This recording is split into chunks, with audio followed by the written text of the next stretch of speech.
আচ্ছা, আমাদের প্রশ্নটা কি ছিল? সমবাহু ত্রিভুজের প্রত্যেকটি বাহুর দৈর্ঘ্য 2 মিটার বাড়ালে এর ক্ষেত্রফল 6√3 বর্গমিটার বেড়ে যায়, তাই তো? এখন প্রশ্ন হচ্ছে সমবাহু ত্রিভুজটা কি? কে বলতে পারবা? যে ত্রিভুজের তিনটি বাহু সমান।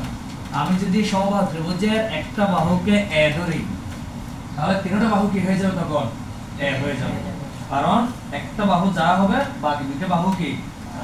তাহলে তিনটা বাহু সমান বলে এটাকে আমরা সমবাহু ত্রিভুজ বলবো। তো আমরা এখন সূত্র কি শিখলাম? সমবাহু ত্রিভুজের ক্ষেত্রফলের সূত্র হচ্ছে √3 / 4 a স্কয়ার বর্গমিটার। √3 / 4 a স্কয়ার বর্গমিটার, যেখানে একটা বাহুকে আমি অ্যাড করেছি। এবার আমাদের 5 নম্বর প্রশ্নে কি বলতেছে? অনুশীলনী 16.1 এর 5 নম্বর প্রশ্ন বলতেছে যে একটি সমবাহু ত্রিভুজের বাহুর দৈর্ঘ্য 2 মিটার বাড়ালে এর ক্ষেত্রফল 6√3 বর্গমিটার বেড়ে যায়। তো এখন তো আমরা জানি না যে বাহুর দৈর্ঘ্য কত। প্রথমে কি করব? মনে করি সমবাহু ত্রিভুজের প্রত্যেকটি বাহুর দৈর্ঘ্য কি ধরব? 1 মিটার। তাহলে এখন আমরা একটা ক্ষেত্রফল পাবো কিনা বলো তো? সেই ক্ষেত্রফলটা কি? √3 / 4 a স্কয়ার বর্গমিটার। এরপর বাহুর দৈর্ঘ্য আমি 2 মিটার বাড়াবো। বাহুর দৈর্ঘ্য 2 মিটার বাড়ানোর ফলে বাহুর দৈর্ঘ্য হয়ে যাবে a + 2 মিটার। আগে ছিল যে a, এখন আমি কত মিটার বাড়াইছি? 2 মিটার। তাহলে কত হয়ে গেছে? a + 2 metre. তাহলে এখন আমি বাড়ানোর পর দ্রুত আরেকটা ক্ষেত্রফল পাবো না?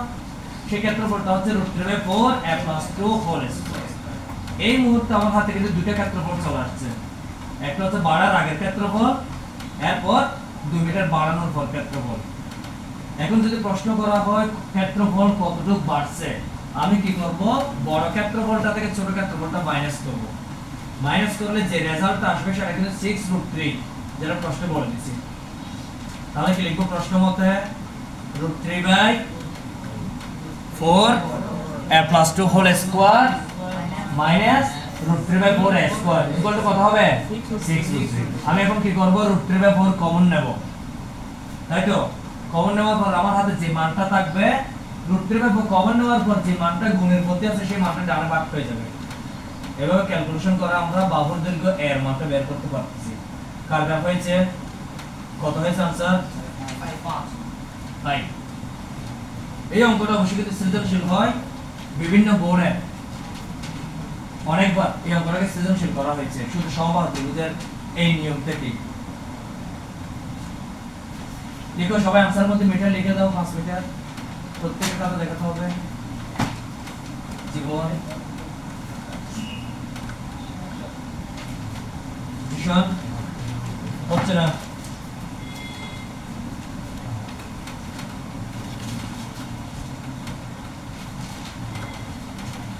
তাহলে এটা কিসের মান পেয়েছি? বাহুর দৈর্ঘ্য। তাহলে ওই দিন আমরা বিষমবাহু ত্রিভুজের জিনিসটা জেনে গেছি, আজকে সমবাহু ত্রিভুজ। আগামী দিন আমরা করব যে সমদ্বিবাহু ত্রিভুজ, অর্থাৎ যে ত্রিভুজের দুটি বাহু সমান থাকবে। ওটার ক্ষেত্রফলের সূত্র মনে আছে তো? b/4 √4 a² - b² কে সূত্র দেখানো হয়েছিল। ওটা দিয়ে আমি আগামী কাল করব যে বিষমবাহু ত্রিভুজ। সবাই ক্যালকুলেটর কিন্তু অবশ্যই আনবেন, ঠিক আছে?